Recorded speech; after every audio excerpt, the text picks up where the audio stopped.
Welcome students. আজ আমরা শুরু করব পশ্চিমবঙ্গ মধ্যশিক্ষা পর্ষদের ক্লাস 8-এর সমীকরণ গঠন ও সমাধান চ্যাপ্টারটা আলোচনা করতে গিয়ে প্রথমে আমাকে জানতে হবে যে সমীকরণ বিষয়টা কি। কারণ আমরা অঙ্ক শুরু করব, তার আগে আমাদের বিষয়বস্তু যদি আমরা না জানি তাহলে অঙ্ক করতে গিয়ে আমাদের কিছু সমস্যাও দাঁড়াতে পারে। তাহলে আমরা প্রথমে জানবো সমীকরণ কি, আর তারপর জানবো সমাধান। তো সমীকরণের কথা যদি বলতে চাই, তার পরিপ্রেক্ষিতে একটা সংজ্ঞা দেওয়া যেতে পারে। সংজ্ঞাটা হচ্ছে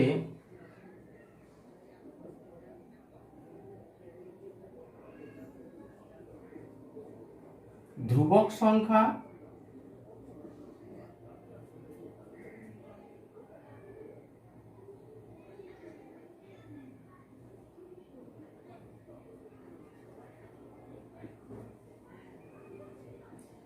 বাস্তব ধ্রুবক সংখ্যা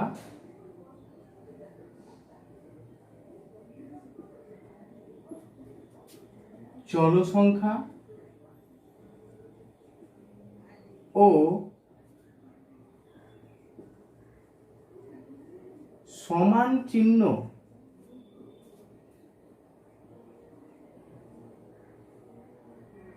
সহযোগে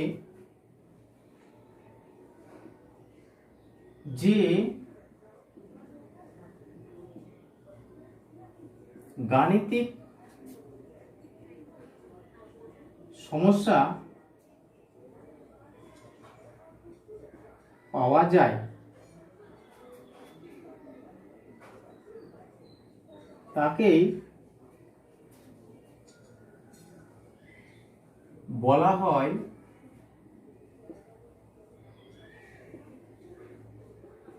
সমীকরণ। কি বলছি? বাস্তব ধ্রুবক সংখ্যা, চল সংখ্যা ও সমান চিহ্ন সহযোগে যে গাণিতিক সমস্যা পাওয়া যায় তাকে বলা হয় সমীকরণ।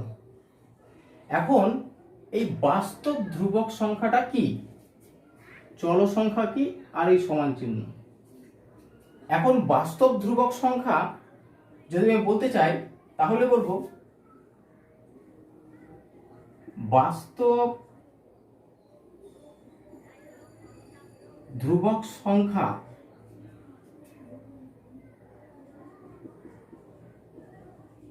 পরিবর্তনশীল নয়।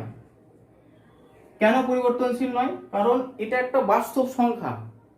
1, 2, 3, 4, 5 এগুলো একটা পার্টিকুলার সংখ্যা, এর কোনো পরিবর্তন হয় না বা করা যায় না। তাহলে যেটা পরিবর্তন করা যায় না সেটাকে আমরা কি বলবো? ধ্রুবক সংখ্যা। এখন চল সংখ্যা কি?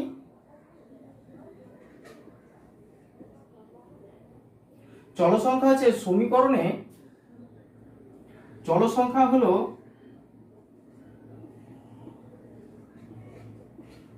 সমীকরণে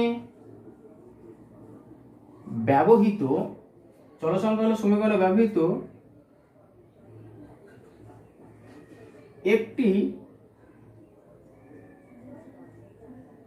একটি বা তার বেশি। অর্থাৎ এখানে একটি বা তার বেশি বলার অর্থ কি? যদি আমাদের সমীকরণের চল সংখ্যার ঘাত, সর্বোচ্চ ঘাত, যদি একটা x থাকে তাহলে একটা মান পাবো, যদি দুটো x থাকে তাহলে দুটো মান পাবো। অর্থাৎ বলার অর্থ হচ্ছে যে একটা সমীকরণে সর্বোচ্চ ঘাত যত থাকবে সেই ঘাতটাই হবে সেই সমীকরণের ততগুলো মান বা বীজ। তাহলে আমি কি বলবো? চল সংখ্যা হলো সমীকরণে ব্যবহৃত একটি বা তার বেশি মান। চল সংখ্যা সমীকরণের ক্ষেত্রে একটা পার্টিকুলার মান,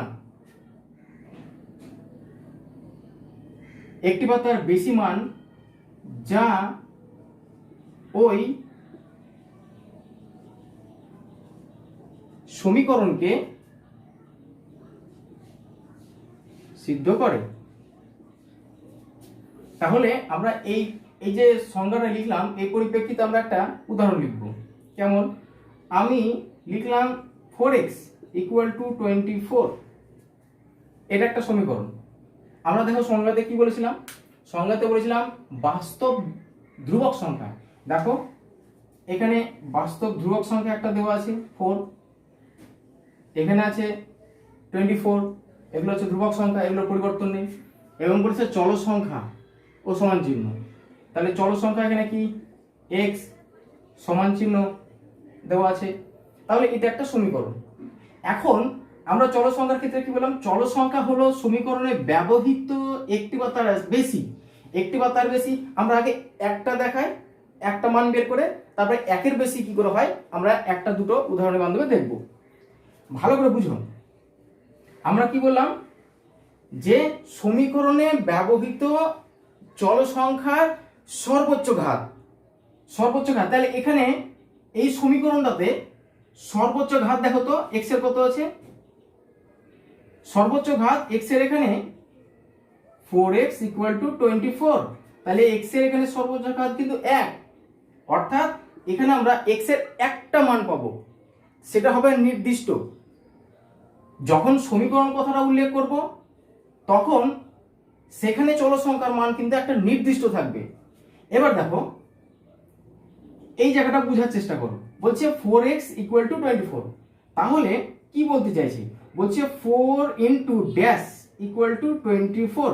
তার মানে বলতে চাইছে x এর একটা পার্টিকুলার মান আছে, যে মানটার সঙ্গে ওই ধ্রুবক সংখ্যাটা গুণ করলে আমরা এই 24টা পাবো।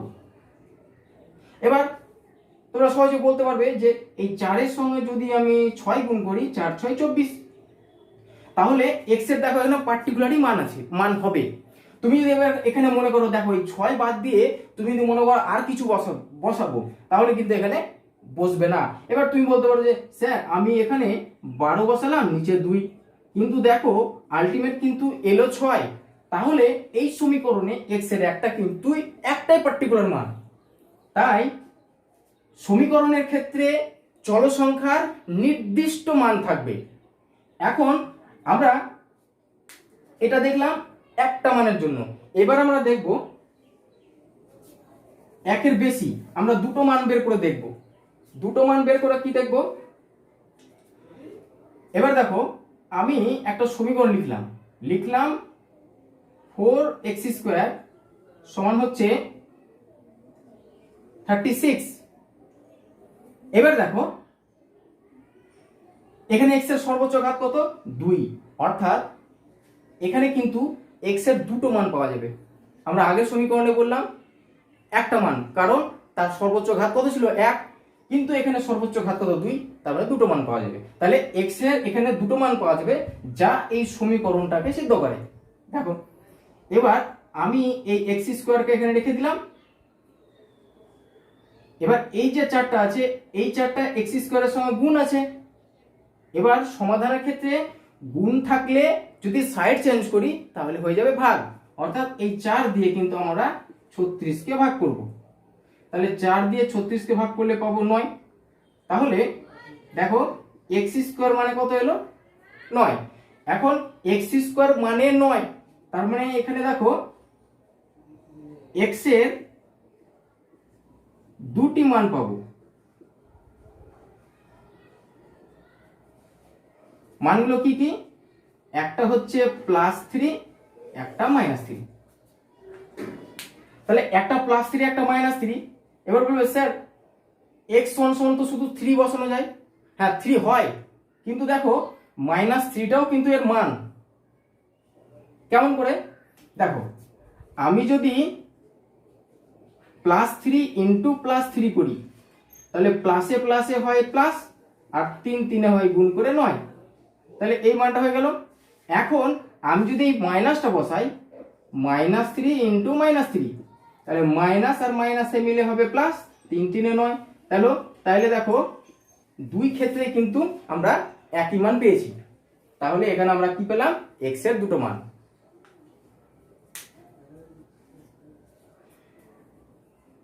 তাহলে এখানে আরেকটা কথা বলা যায়, আমাদের চ্যাপ্টারের নাম ছিল সমীকরণ গঠন ও সমাধান। তাহলে দেখো সমাধান বলতে এখানে এই যে x এর মানটা পেলাম, এটাই হচ্ছে কিন্তু সমীকরণের সমাধান বা মান। তাহলে আমাদের সমীকরণ গঠন ও সমাধান সম্বন্ধে আইডিয়া আমাদের চলে এলো। এবার আমরা চ্যাপ্টার শুরু করব। আমরা কোষে দেখি 19 নাম্বার চ্যাপ্টারটা এখন শুরু করব। প্রথম অঙ্কটা বলছে সীমা একটি সংখ্যা লিখেছে যার দ্বিগুণের সঙ্গে 2 যোগ করলে যা হয় তা সংখ্যাটির 3 গুণের চেয়ে 5 ছোট। সীমার লেখা সংখ্যাটি লিখি। দেখো এই সমীকরণ সমাধান চ্যাপ্টারটা খুবই ইন্টারেস্টিং। এখানে তোমাকে শুধু প্রশ্নটা পড়তে হবে আর একটা একটা করে লিখতে হবে। কি লিখতে হবে তোমরা ভালো করে জানো যে সমীকরণ যখন গঠন করব তাহলে নিশ্চয়ই একটা চল সংখ্যা থাকবে। তাহলে দেখো চল সংখ্যাটা কি এখানে বুঝতে পারবে। দেখো সীমা একটি সংখ্যা লিখেছে, দেখো সংখ্যা লিখেছে কিন্তু বলে দেয়নি কত সংখ্যাটা লিখেছে। তাহলে এখানে সেই সংখ্যাটা কি আমরা ধরে নেব x। তাহলে আমরা লিখব, আচ্ছা সমাধান এখানে আমরা লিখে শুরু করব। কি লিখব? মনে করি সীমা x লিখেছে। দেখো তাহলে লিখেছে, লেখা হয়ে গেল। এবার বলছে x লিখেছে, এবার কিন্তু আমরা সমীকরণটা তৈরি করব। তাহলে সমীকরণটা লিখতে গিয়ে আমরা লিখব, যেহেতু প্রশ্ন দেওয়া আছে বা শর্ত দেওয়া আছে তো তোমরা লিখতে পারো শর্তানুসারে বা প্রশ্নানুসারে। শর্ত অনুসারে কি বলছে? সীমা একটি সংখ্যা লিখেছে, সেটা হচ্ছে x। বলছে যার দ্বিগুণ, তার মানে ওই x এর দ্বিগুণ, দ্বিগুণের সঙ্গে 2 যোগ, দ্বিগুণের সঙ্গে 2 যোগ করে দিলাম।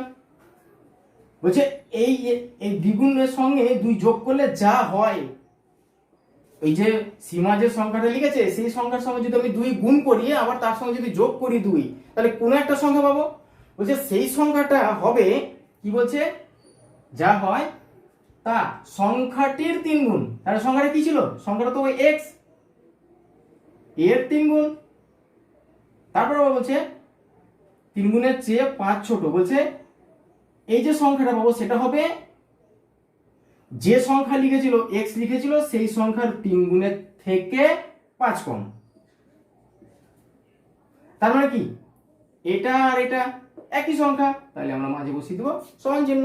তাহলে এটা আমাদের সমীকরণটা তৈরি হয়ে গেল। আচ্ছা সমীকরণ তৈরি হয়ে গেল, তাহলে আমাদেরকে সীমা যে সংখ্যাটা লিখেছে সেই সংখ্যাটা বের করতে হবে। তাহলে আমরা এখানে কি করবো? সমাধান বের করব। দেখো প্রথম লাইন যেটা সমীকরণ তৈরি করব সেখানে কিন্তু আমরা বা চিহ্ন লিখবো না, তার পরের লাইন থেকে বা চিহ্ন লিখবো। বা লিখতে পারো, ইংরেজিতে অল লিখতে পারো।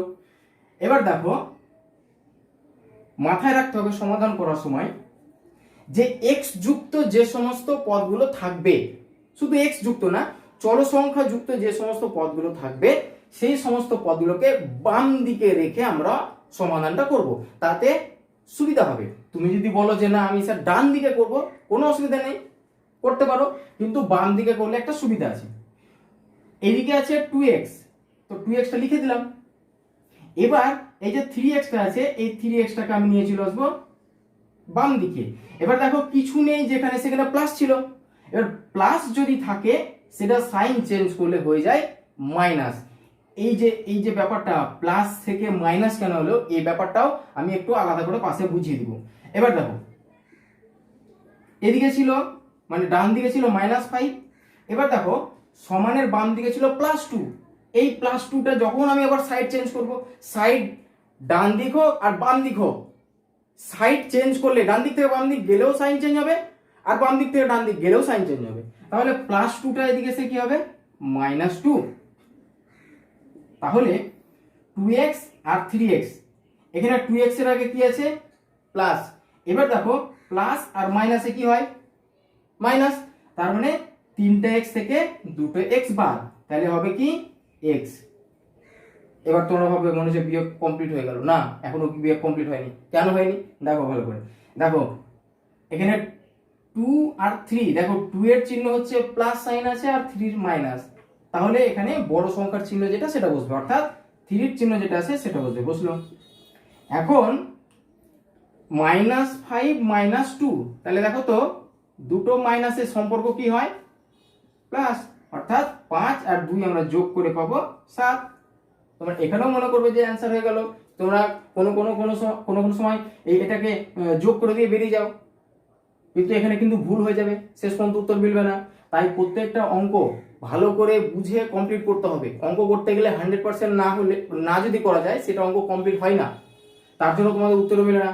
খুব সতর্কভাবে করবে। দেখো মাইনাস মাইনাস প্লাস হলো, তার জন্য 5 আর 2 7 করলাম, একটা কাজ এখনো বাকি আছে, সেটা হচ্ছে দেখো দুটোরই সাইন কিন্তু মাইনাস, তাই আমরা সাইনটা মাইনাস বসিয়ে দেবো। এবার দেখো দুই দিকেই কিন্তু মাইনাস সাইন এসেছে, তাহলে আমরা ওই মাইনাস সাইনগুলোকে আমরা কেটে দিব। তাহলে দেখো তো আমাদের x সমান কত এলো, 7। এবার এই যে x সমান 7, তার মানে সীমা যে সংখ্যাটা লিখেছিল সেটা হচ্ছে 7। তাহলে আমরা একটা অঙ্ক আমরা এখানে মানটাকে বসিয়ে দিয়ে তোমাদের মানে ক্লিয়ার করার জন্য আমি একটা সমীকরণকে প্রমাণ করে দেখাচ্ছি। দেখো প্রথম যে সংখ্যাটা আমরা লিখেছিলাম সেটা কত, 2x + 2।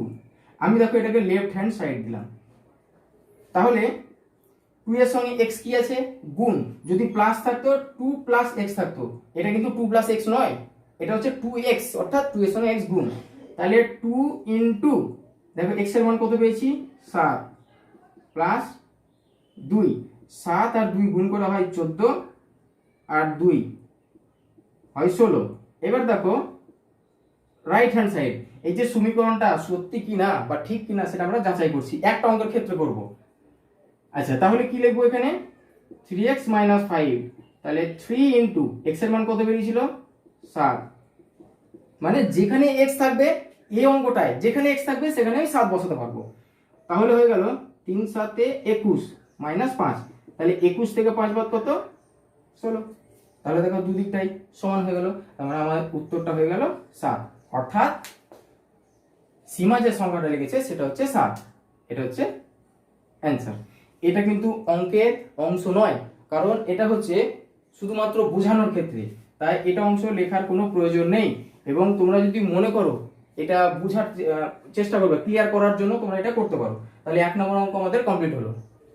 এখন আমরা শুরু করব 2 নম্বর কোশ্চেন। কি বলছে, 3টি ক্রমিক সংখ্যা লিখি। ক্রমিক, প্রথমে ক্রমিক সংখ্যা মানে জানতে হবে যে ক্রমিক কথার অর্থ কি। ক্রমিক কথার অর্থ হচ্ছে পরপর। পরপর মানে যে পার্টিকুলার কোনো একটা সংখ্যা নয়। তুমি যদি মনে করো যে আমি 5 থেকে শুরু করব, তাহলে 5 6 7 8, আর 7 পর্যন্ত বললে। তুমি যদি বলে 11, বলো 11 11 12 13। তুমি যদি বলো 100, তাহলে 101 102। দেখো ভালো করে দেখো, সবটাই কিন্তু পরপর হয়েছে। ক্রমিক কথার অর্থ হচ্ছে পরপর। তাহলে আমরা ক্রমিক কথার মানেটা বুঝলাম। এখন কি বলেছে, বলছে 3টি ক্রমিক সংখ্যা লিখি যাদের যোগফল থেকে 3টি ক্রমিক সংখ্যা। তো আমরা ক্রমিক সংখ্যাগুলো কি সেটা আগে জেনে নিই। তাহলে সমাধান লেখার পর মনে করি প্রথম সংখ্যাটি x, তারপর লিখব অতএব 3টি ক্রমিক সংখ্যা যথাক্রমে কখন লেখা হয়, একের বেশি যদি থাকে তখন আমরা যথাক্রমে কথাটা ব্যবহার করব। 3টি ক্রমিক সংখ্যা যথাক্রমে। তো প্রথমটা যদি x হয়, তারপরেটা তার থেকে 1 বেশি হবে, তারপরেটা তার থেকে আরো 1 বেশি হবে। দেখো ভালো করে, আমি যদি প্রথম সংখ্যা 5 ধরি, তাহলে পরের সংখ্যা কি আসছে, 6, তারপরের সংখ্যা কি আসবে, 7। দেখো প্রথম সংখ্যার সঙ্গে 1 যোগ করেছি, আবার ওই প্রথম সংখ্যার সঙ্গে 2 যোগ, তাহলে আমরা এই 3টে ক্রমিক সংখ্যা পেয়ে গেলাম। এখন আমরা শর্তানুসারেতে চলে যাব। শর্তানুসারেতে কি বলবো, ভালো করে কোশ্চেনটা পড়ো। কি বলছে, 3টি ক্রমিক সংখ্যা লিখি যাদের যোগফল থেকে 5 বিয়োগ। তাহলে 3টে ক্রমিক সংখ্যা এটা, তাহলে এদের যোগফল করি, প্রথম, দ্বিতীয়, তৃতীয়। তাহলে 3টার যোগফল লিখে দিলাম ক্রমিক সংখ্যা। এবার বলেছে তার থেকে 5 বিয়োগ করলাম। বিয়োগ করার পর যে মানটা হবে, বলছে বিয়োগ করলে বিয়োগফলটি মানে যে মানটা পাবো সেটা হচ্ছে বিয়োগফল। মাঝের সংখ্যা কত, এখানে x + 1, এটা প্রথম, এটা তৃতীয়, তাহলে মাঝের সংখ্যা আছে x + 1। কি বলছে, মাঝের সংখ্যার দ্বিগুণ করলাম। খুব ভালো করে বুঝবে, যখন অঙ্ক করবে তখন কিন্তু খাতা পেন রেখে অঙ্কগুলো ভালো করে লিখবে এবং বুঝবে, তাড়াহুড়া করবে না। কারণ এখানে সমীকরণটা বোঝা সব থেকে বেশি গুরুত্বপূর্ণ। সমীকরণ না বুঝতে পারলে তুমি ভালো করে বুঝতে পারবে না অঙ্ক। আর এই সমাধানটা কিন্তু তোমাদের প্রত্যেক জায়গাতে লাগবে, শুধু অঙ্কের ক্ষেত্রে নয়, অন্যান্য বিষয়ের ক্ষেত্রেও কিন্তু এই সমাধান কত গুরুত্বপূর্ণ সেটা যখন যখন প্রয়োজন পড়বে তখন বুঝতে পারবে। তাই খুব ভালো করে দেখো কি বলছে প্রশ্নটা। তাহলে কি বলছে, মাঝের সংখ্যার দ্বিগুণের চেয়ে মাঝের সংখ্যা তার দ্বিগুণ থেকে 11 বেশি। কে বেশি, এই যে সংখ্যাটা 11 বেশি। ক্লিয়ার হলো ব্যাপারটা? কি বলছে, 3টে ক্রমিক সংখ্যার যোগ, তার থেকে যদি 5 বিয়োগ করে যা পাবো সেটা হবে মাঝের সংখ্যার দ্বিগুণ থেকে 11 বেশি। সেই সংখ্যাটা এর সঙ্গে সমান হবে, এই বিয়োগফলটার সঙ্গে। এই যে এখানে বলেছে। তাহলে আমাদের সমীকরণ তৈরি হয়ে গেল। এবার আমরা সমাধানে যাব। সমাধান কি বলছে, দেখো প্লাস সব জায়গাতে আছে, এখানে ব্র্যাকেটের কোনো মূল্য নেই, শুধু আমি প্রথম, দ্বিতীয়, তৃতীয় বোঝানোর জন্য কিন্তু শুধু এখানে ব্র্যাকেটটা দিয়েছিলাম। এখানে দেখো ব্র্যাকেটের বাইরে 2 আছে, তারপরে 2 এর সঙ্গে এই এক্সটা গুণ হয়ে যাবে, আবার 2 এর সঙ্গে এই একটা গুণ হবে, 2 1 2 প্লাস 11। এখন শুধু এক্স সেগুলোকে আমরা যোগ করে নেব, 1 2 3টে। আর শুধু সংখ্যা সেগুলোকে আমরা যোগ বিয়োগ করে নিব। কি আছে, 1 আছে, 2 আছে, -5 আছে। তাহলে 1 থেকে 1 আর 2 3 থেকে -5 বাদ হলে হবে -2। যেহেতু 5-এর চিহ্ন মাইনাস আছে, 5 হচ্ছে বেশি। এবার 2 আর 11 যোগ করে হবে 13। আমরা আগে বলেছিলাম যে x যুক্ত পদগুলোকে সব বাম দিকে রাখবো আর শুধু সংখ্যা যেগুলো ডান দিকে রাখবো। তাহলে দেখো এখানে কিছু নেই মানে প্লাস আছে, তাহলে +2x বাম দিকে এসে হবে -2x। এবার দেখো -2, এবার ও আবার সাইড চেঞ্জ হবে, ডান দিকে যাবে, হয়ে যাবে +2। তাহলে 3x থেকে 2x বাদ, তাহলে একটা x। দেখো এখানে 3x এর আগে কিছু নেই মানে কিন্তু প্লাস আছে। এই জায়গাগুলো খুব ফলো করবে, কারণ এই জায়গাগুলো যদি ফলো না করো, বাই চান্স যদি এখানে 2 এখানে 3 হতো তাহলে কিন্তু মাইনাস আসতো, কিন্তু এখানে 3 এর আগে প্লাস আছে, 2 এর থেকে 3 বড়, তাই প্লাসটা দেওয়ার প্রয়োজন পড়ে না। কিন্তু তুমি যদি ক্লিয়ার করতে না পারো তাহলে কিন্তু তোমার অ্যান্সার ভুল চলে আসবে। তাহলে এখানে কি হয়ে গেল, 3টা x থেকে 2টা x বাদ একটা x, তাহলে 13 আর 2 হয়ে গেল 15। তাহলে এক্সটা আমরা কি ধরেছিলাম, এই প্লাসটা মুছে দিলাম, প্লাসটা না দিলেও চলে, শুধু তোমাদের বোঝার ক্ষেত্রে বলছি। কারণ আমার ধারণা 100% স্টুডেন্টদের দিকে লক্ষ্য রেখে, কারণ অনেকে এই বিষয়গুলো বুঝতে অনেক অসুবিধা হয়। যাদের বুঝতে অসুবিধা হয় না তাদের তো কোনো সমস্যা নেই, যাদের অসুবিধা হয় তাদের ক্ষেত্রে কিন্তু এই অঙ্কগুলো করা খুবই সমস্যা হয়ে যায়। তাই তোমরা খুব ভালো করে বিষয়গুলোকে ক্লিয়ার করার চেষ্টা করবে। তো আমরা এখানে কি পেলাম, x এর মান 15, কিন্তু আমাদেরকে কি বলেছে, ক্রমিক সংখ্যা 3টি লিখি, তাহলে 3টে ক্রমিক সংখ্যা বের করতে বলেছে। তাহলে প্রথমটা পেয়ে গেলাম, তাহলে প্রথম সংখ্যাটি x = 15, দ্বিতীয় সংখ্যাটি কত ছিল, x + 1 মানে 15 + 1 16, তৃতীয় সংখ্যাটি এক্স প্লাস টু, এক্স মানে কত ছিল 15, তাহলে 15 প্লাস 2 17। তাহলে এই তিনটে হলো আমাদের অ্যান্সার, কারণ আমাদের কি বলেছে এই তিনটে ক্রমিক সংখ্যা বের করতে বলেছে। 3 নম্বর কোশ্চেন কি বলছে, বলছে আমি এমন একটি সংখ্যা খুঁজি, আমি এমন একটি সংখ্যা খুঁজি, তার মানে সেই সংখ্যাটা আমি জানি না। তাহলে আমরা প্রথমেই লিখে দেব, মনে করি সংখ্যাটি কত এক্স, এমন একটি জানি না, তার জন্য আমরা কি ধরে নিলাম এক্স। এখন এই যে সমস্যাটা লিখেছি সেটা আমরা কি লিখব, শর্তানুসারে। এই অঙ্কগুলো সময় সাপেক্ষ, কিন্তু তোমরা খুব ভালোভাবে বোঝার চেষ্টা করবে, না হলে কিন্তু এই অঙ্কগুলো করতে খুবই সমস্যা হবে। শুধু অঙ্ক করে লাভ হবে না যদি তোমরা সঠিকভাবে বুঝতে না পারো। আর আমার ধারণা সবসময় যে যাতে তোমরা প্রত্যেকেই সঠিকভাবে এই অঙ্কগুলো বুঝতে পারো। তো কি বলছে, বলছে আমি এমন একটি সংখ্যা খুঁজি যার 1/3, তাহলে এই সংখ্যাটার 1/3, এবং বলছে 1/3 থেকে তার 1/4 হবে 1 কম, থেকে 1 কম। সমীকরণ আমাদের কিন্তু তৈরি হয়ে গেল। এখানে এই অঙ্কটা কিন্তু খুব ক্রিটিক্যাল, বোঝা নিয়ে খুবই সমস্যা হয়।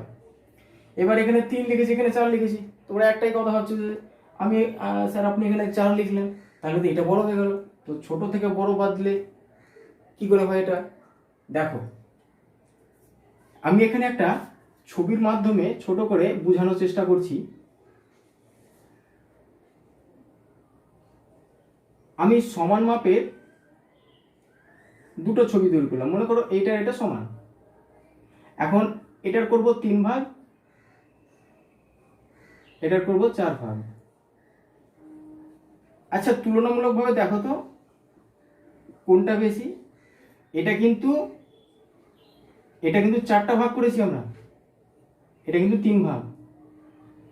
মনে করো দুটো সমান মাপের বিস্কুট আছে, একটা বিস্কুটকে 3 ভাগ করলাম, তো 3 ভাগ করার পরে 3টে আলাদা আলাদা টুকরো পাওয়া যাবে।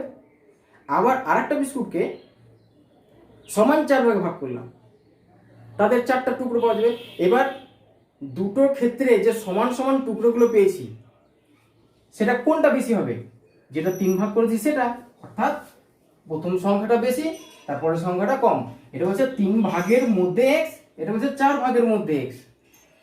ঠিক আছে, তাহলে এখানে কি বলছে যে 1/3 যে সংখ্যাটা দিয়েছে তার 1/3 মানটা যা হবে ওই সংখ্যাটাকে যদি আমি 4 দিয়ে ভাগ করি সেটা তার থেকে 1 কম হবে। তাহলে আমাদের সমস্যাটা তৈরি হয়ে গেল। এবার আমরা সমাধানে যাব। তাহলে সমাধান, যেহেতু এই দুটোই কিন্তু ভগ্নাংশ, তো ভগ্নাংশের ক্ষেত্রে কি করতে হয়, কিভাবে যোগ বিয়োগ করতে হয়, প্রথমে 3 আর 4 এর কি করে নিব লসাগু। 3 আর 4 এর লসাগু করা যায় না, তার জন্য 3 আর 4 এর লসাগু করে কত হবে 12। এবার 12 হলো। এবার দেখো এখানে একটা বিষয় বুঝার আছে, আমি উপরে যে এক্সট্রা আছে সেটা লিখলাম, এখানেও কিন্তু এক্সট্রা লিখে দিলাম। এখন দেখো 3 12, আমরা 3 লিখলাম 12 লিখলাম। আচ্ছা বলো তো এই 3 এর সঙ্গে কত গুণ করলে 12 হবে, দেখো 4।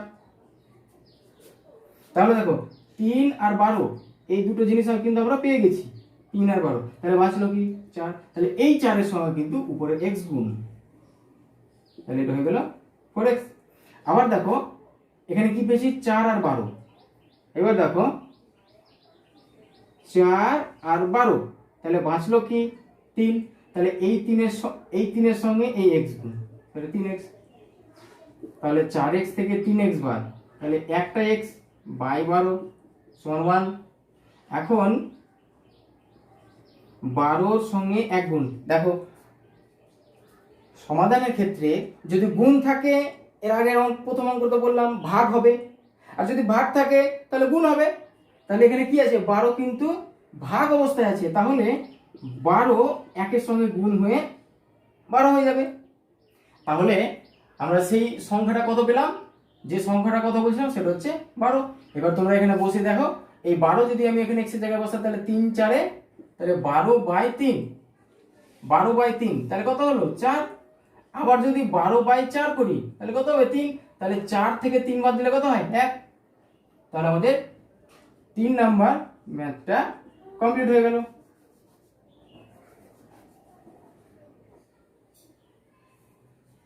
4 নম্বর অঙ্কটা বলছে, আমি এমন একটি ভগ্নাংশ খুঁজি যার হর তার লব থেকে 2 বড় এবং লবের সঙ্গে 3 যোগ ও হর থেকে 3 বিয়োগ করলে ভগ্নাংশটা 7/3 সমান হয়। প্রথমে আমরা দুটো জিনিস জানব, ভগ্নাংশটা কি আর হর আর লবটা কি। ভগ্নাংশ,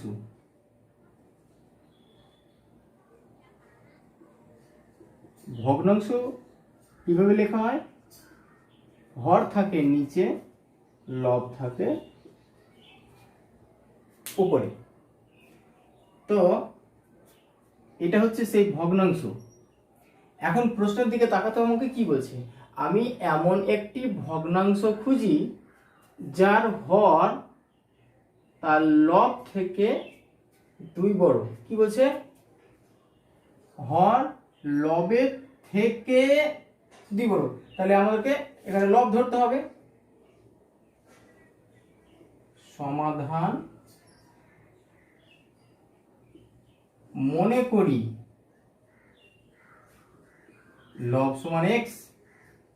খুব ভালো করে বুঝো কি বলছে, এই জায়গাটা ধরার চেষ্টা করতে হবে। হর, হর হচ্ছে লবের থেকে 2 বেশি, তাহলে লব যদি x হয় তাহলে হর কি বলছে, এর থেকে মানে লবের থেকে 2 বেশি। তাহলে আমরা লব হর, হর দুটো পেয়ে গেলাম। এবার আমাদেরকে ভগ্নাংশটা লিখতে হবে। অতএব ভগ্নাংশটি হবে, কি বললাম, ভগ্নাংশ মানে কি, লব বাই হর। তাহলে লব কত x আর হর কত x+2। তাহলে আমাদের ভগ্নাংশ হচ্ছে এটা। এখন আমাদের কি বলেছে, শর্তানুসারে যেতে হবে। শর্তানুসারে আমরা একটা একটা করে প্রশ্নকে ভালো করে পড়বো আর সমীকরণটা তৈরি করব। এখন বলছে এতদূর কাজ হয়ে গেল, এবার লবের সঙ্গে 3 যোগ, লব কত ছিল x, লবের সঙ্গে 3 যোগ করলাম, ও হরের থেকে 3 বিয়োগ, হর থেকে 3 বিয়োগ করলাম। বলছে বিয়োগ যদি করি তো এই ভগ্নাংশটার মান হবে 7/3 সঙ্গে সমান। তাহলে আমরা সমান দিয়ে দিলাম, তাহলে আমাদের সমীকরণটা তৈরি হয়ে গেল।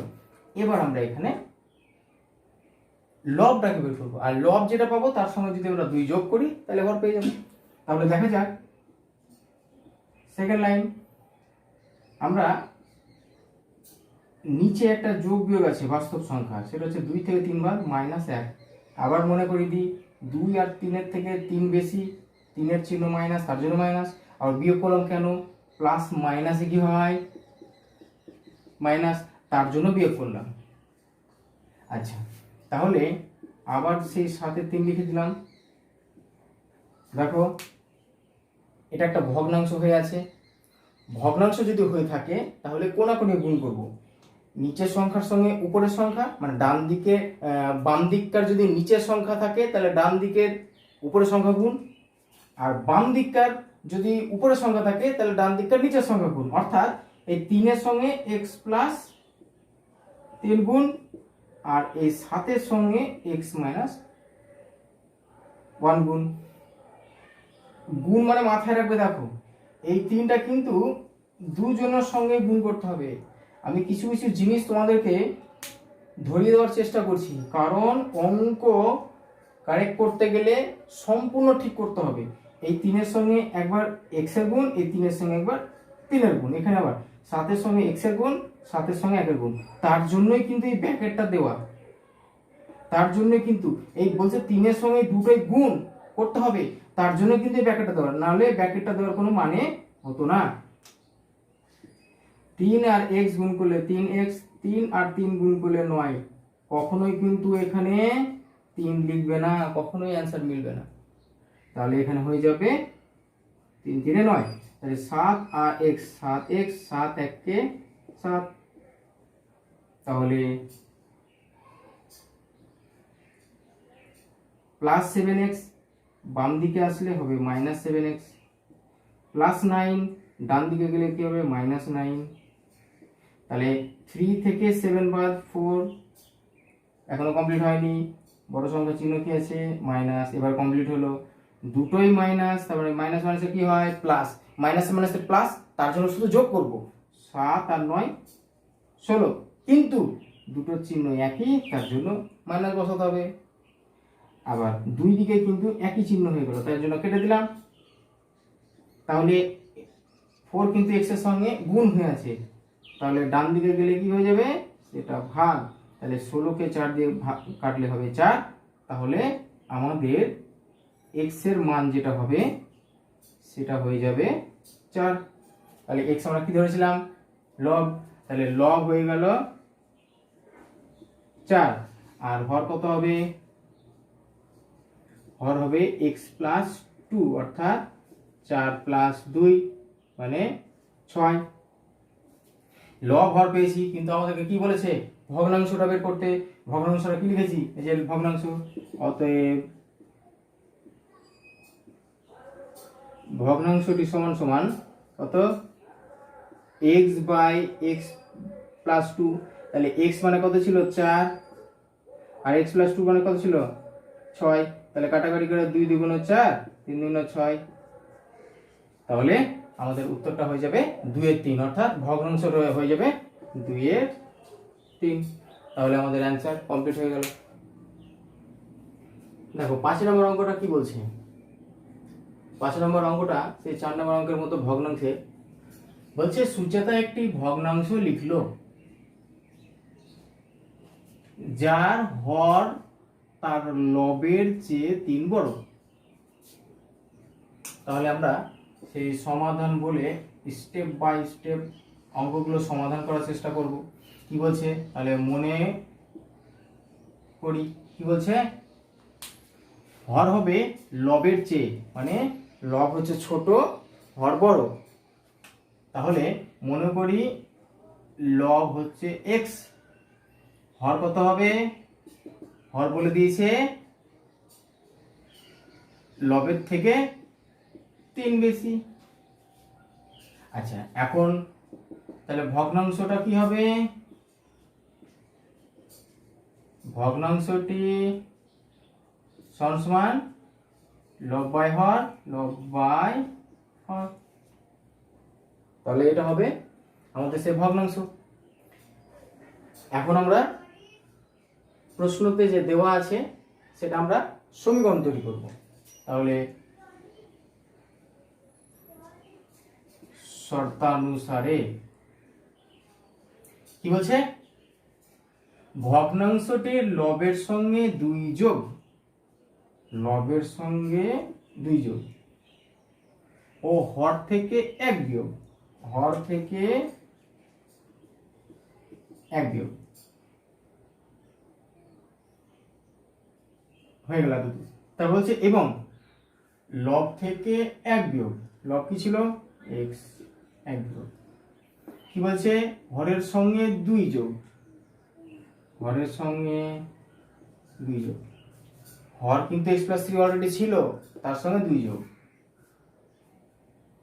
যে দুটি নতুন ভগ্নাংশ পাবো, তাহলে এটা একটা ভগ্নাংশ, এটা একটা ভগ্নাংশ, এই যে দুটো ভগ্নাংশ পেলাম তাদের গুণফল, তাদের গুণফলটা, এদের যে গুণফলটা সেটা হবে 2/5, অর্থাৎ 2/5 সঙ্গে সমান। অঙ্কটা কিন্তু খুব সহজ অঙ্ক নয়, সমীকরণটা খুব ভালোভাবে নজর দিয়ে বুঝতে হবে, তবে গিয়ে এই সমীকরণগুলো বোঝা যাবে। সমীকরণ তৈরি করাটাই সব থেকে বেশি কঠিন হয়ে দাঁড়ায়। তাই তোমরা খাতায় লিখে করবে, কখনোই কিন্তু মৌখিক করতে যাবে না। মৌখিক করতে গেলে কিন্তু মাথায় কিছুতেই ঢুকবে না, মাথায় রাখবে এই কথাটা। আমাদের শর্ত কিন্তু এটা পূরণ হয়ে গেল, অর্থাৎ আমাদের সমীকরণ কিন্তু গঠন হয়ে গেছে। এবার আমরা চলে যাব সমাধানে। তাহলে বা x প্লাস 2/3 থেকে 1 বাদ, প্লাস 2 কেন লিখলাম, যেহেতু 3-এর চিহ্ন প্লাস অর্থাৎ বড়, আর বিয়োগ কেন করলাম, প্লাস মাইনাসে মাইনাস তার জন্য। আচ্ছা, গুণ চিহ্ন, তাহলে x মাইনাস 1/, তাহলে x দুটোই প্লাস তার জন্য প্লাস চিহ্ন, প্লাসে প্লাসে কি হয় প্লাস, তাহলে 3 আর 2 5, এখানে হয়ে যাবে 2/5। এবার দেখো আমাদের উপর নিচ কিন্তু দুটো মিলে যাচ্ছে, তার জন্য এই দুটোকে আমরা কেটে দিলাম। সেই একই রকম, যেহেতু দুই দিকে ভগ্নাংশ, তো দুদিকে যদি ভগ্নাংশ হয় সমাধানের ক্ষেত্রে কি হবে, নিচের সঙ্গে সঙ্গে উপরে, উপরের সঙ্গে সঙ্গে নিচে। আচ্ছা, তাহলে x মাইনাস 1 এর সঙ্গে 5 গুণ, আর x প্লাস 5 এর সঙ্গে 2 গুণ। আচ্ছা, গুণ কি বলেছি, উভয়ের সঙ্গে 5 এর সঙ্গে x, 5x, 5 এর সঙ্গে 1 5, এই পার্টটা হয়ে গেল। 2 এর সঙ্গে x 2x, 2 এর সঙ্গে 5 10। এই দেখো, আমি 2 এর সঙ্গে x আর 2 এর সঙ্গে 5 গুণ করছি বলেই কিন্তু এই ব্র্যাকেটটা উঠছে। এই ব্র্যাকেটটা উঠার কিন্তু কারণ আছে, এই ব্র্যাকেটটা দেওয়ারও কারণ আছে, ব্র্যাকেটটা উঠানোরও কারণ আছে। যখন আমার কাজ হয়ে যাবে ব্র্যাকেট উঠিয়ে দেবো, আর যখন কাজ হবে না তখন ব্র্যাকেটে ঘেরাই থাকবে। এবার তাহলে আমরা কি করব, তাহলে প্লাস 2x এর দিকে এসে হয়ে যাবে মাইনাস 2x, আর মাইনাস 5 ডান দিকে গিয়ে হয়ে যাবে প্লাস 5। যদি প্লাস থাকতো তাহলে মাইনাস করতাম, যেহেতু মাইনাস আছে তার জন্য প্লাস করলাম। তাহলে 5 থেকে 2 বাদ হচ্ছে 3, 10 আর 5 হলো 15। তাহলে 3 এর সঙ্গে x গুণ, গুণ থাকলে কি হবে সমাধানের ক্ষেত্রে, যদি সাইড চেঞ্জ হয় তাহলে ভাগ হয়ে যাবে, তাহলে 3 5 15। তাহলে x এর মান আমাদের বেরোলো 5, অর্থাৎ লব হয়ে গেল 5। তাহলে লব যদি লব x সমান যদি 5 হয়, তাহলে হর কত আছে x প্লাস 3, তাহলে কত হবে 5 প্লাস 3 সমান 8। তাহলে আমাদের ভগ্নাংশটা কত হবে, অতএব ভগ্নাংশটি সমান সমান x বাই x প্লাস 3 সমান সমান 5/8। তাহলে আমাদের 5 নম্বর ম্যাথটা কমপ্লিট হলো। এখন আমরা শুরু করব 6 নম্বর অঙ্ক। কি বলছে 6 নম্বর অঙ্কতে, রাজু 2 অঙ্ক বিশিষ্ট একটি সংখ্যা লিখলো যার দশক স্থানীয় অঙ্ক একক স্থানীয় অঙ্কের 3 গুণ, এবং অঙ্ক দুটি স্থান বিনিময় করলে যে সংখ্যাটি তৈরি হবে তা মূল সংখ্যাটি থেকে 36 কম। তাহলে বলছে রাজুর লেখা 2 অঙ্ক বিশিষ্ট সংখ্যাটি কত। এখন এখানে একক আর দশক এই কথাটা আমাদেরকে বুঝতে হবে। আমরা নিচু ক্লাসে দেখো এরকম ভাবে আমরা অঙ্ক করেছিলাম যে একটা সংখ্যা যদি থাকে সেটা হবে একক সংখ্যা, আর যদি দশকের ঘরে যদি থাকে সেটা হবে দশক সংখ্যা, আর শতকের ঘরে যদি থাকে সেটা হবে শত সংখ্যা। যদি দশকের ঘরে, এগুলো আমি শূন্যগুলো আগে মুছে দিচ্ছি, যদি দশকের ঘরে 2 লিখি তার মানে এবার এককের ঘরটা ফাঁকা আছে, তাহলে আমাকে লাস্ট একক পর্যন্ত যেতে হবে। তার মানে 2 লেখা, দশকের ঘরে 2 লেখা মানে সংখ্যাটা হচ্ছে 20, আর শতকের ঘরে 2 লেখা মানে সংখ্যাটি হচ্ছে 200। এই জায়গাটা একটু বুঝতে হবে, কিন্তু আমাদের এখানে শতকের উল্লেখ করা নেই, আমাদের শুধু দশকের কথা বলেছে। এবার দশক সংখ্যা আর একক সংখ্যা, এই ব্যাপারটা কি দেখো, একক স্থানীয় সংখ্যা 2, এককের স্থানীয় সংখ্যা কত 2, কিন্তু যদি দশকের ঘরের এই 2টা পেতে হয় তাহলে দেখো 10-এর সঙ্গে যদি 2 গুণ করি তবেই দেখো দশকের ঘরে 2 এসেছে। তাহলে আমাকে এককের ঘরের অঙ্কর সঙ্গে 10 যদি গুণ করে দিই তাহলে কিন্তু আমরা সেই দশকের ঘরের অঙ্কটা পেয়ে যাব। বা দশকের ঘরের সংখ্যা যদি কোনো কিছু বলে দেওয়া থাকে তার সঙ্গে যদি 10 গুণ করি তাহলে সেটা দশকের ঘরের সংখ্যা হবে।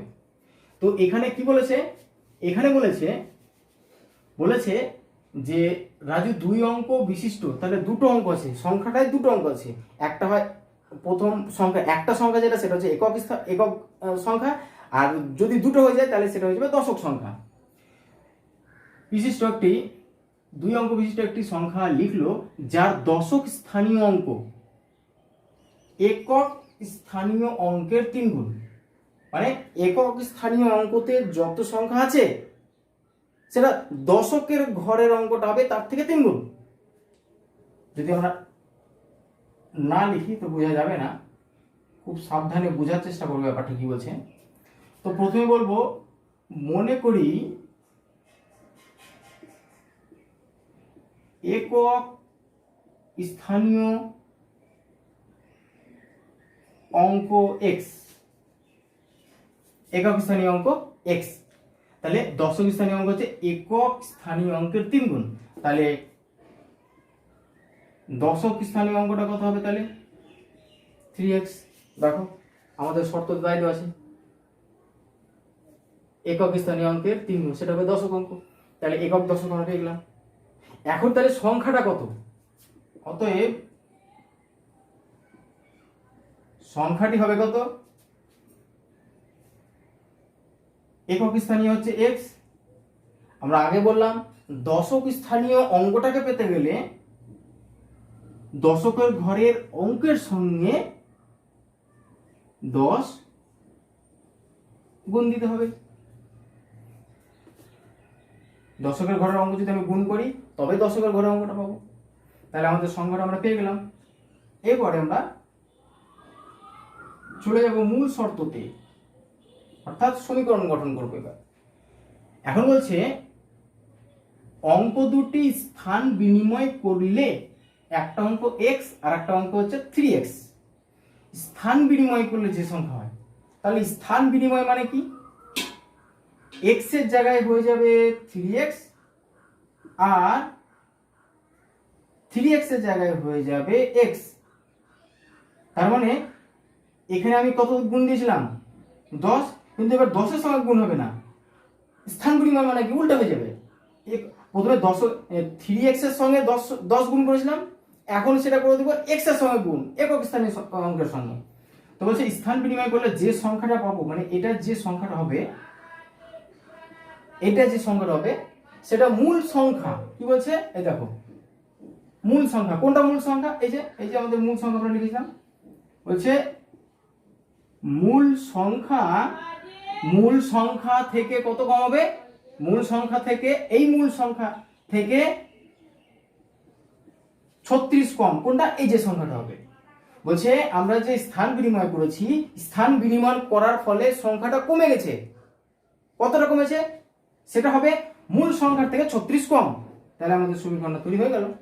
এবার আমরা সমাধানে যাব, তাহলে 3x আর 10x হয়ে যাবে 13x, মানে 13, x প্লাস 3 10 30x মাইনাস 36। তাহলে এখানে 13x হলো, এবার এখানে 30 আর x মিলে হবে 31x মাইনাস 36। তাহলে এবার দেখো 31x আছে, 31x প্লাস 31x, তাহলে এর দিকে বাম দিকে আসবে, এটা সাইড চেঞ্জ হবে, তাহলে সাইড যদি চেঞ্জ হয়ে যায় তাহলে কি হয়ে যাবে মাইনাস, তাহলে প্লাস 31 কি হয়ে যাবে, সেটা হচ্ছে মাইনাস 31। এবার 13 থেকে যদি 31 বাদ দিই কত হবে 18x। তাহলে এবার দেখো এখানে কিছু নেই প্লাস, এখানে মাইনাস, এবার দুটো সংখ্যার মধ্যে কিন্তু 31 এর সাইন কিন্তু মাইনাস, মানে 31 বড় সংখ্যা, তার জন্য এখানে চিহ্নটা হয়ে যাবে মাইনাস। এবার এদিকে আছে মাইনাস 36, তাহলে এই মাইনাস আর এই মাইনাস কেটে দেব, কেটে দেওয়ার পর দেখো আবার হচ্ছে 18x গুণ, তাহলে এটা চলে যাবে 36কে, তাহলে আমরা 18 দিয়ে ভাগ করে দিব। তাহলে এই 18 আর 36 কাটলে কত হবে? 2। তাহলে আমাদের x যেটা পেলাম সেটা হচ্ছে একক স্থানীয় অঙ্ক। তাহলে একক স্থানীয় অঙ্কটা কত হলো?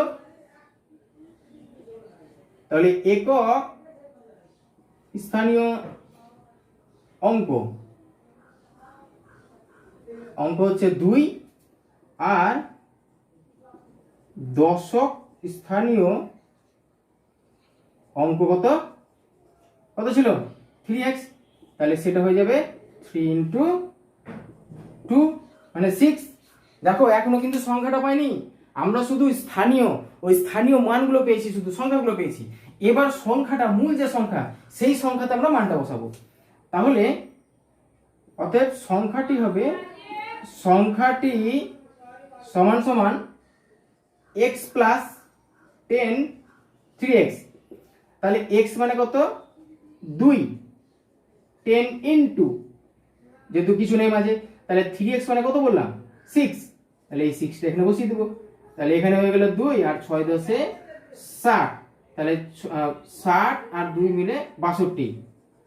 তাহলে আমাদের 6 নম্বর অঙ্কটা কমপ্লিট হলো। এবার তোমরা একটু মিলিয়ে দেখো যে এখানে বলেছিল যে দশক স্থানীয় অঙ্কটা হবে, দশক স্থানীয় অঙ্ক কত এখানে? 6। এটা হচ্ছে বোঝানোর জন্য বলছি। দশক স্থানীয় অঙ্কটা কত আছে? স্থানীয় অঙ্ক 6। দেখো কি বলছে? একক স্থানীয় অঙ্কের 3 গুণ। তো এই 6টা এই 2 এর 3 গুণ না, এই 2 এর সঙ্গে 3 গুণ করব তবে তো 6 পাবো। তাহলে আমাদের শর্ত মিলে গেল। তাহলে আমাদের সংখ্যাটা কত হবে? 62। তাহলে আমাদের 6 নম্বর অঙ্কটা কমপ্লিট হয়ে গেল।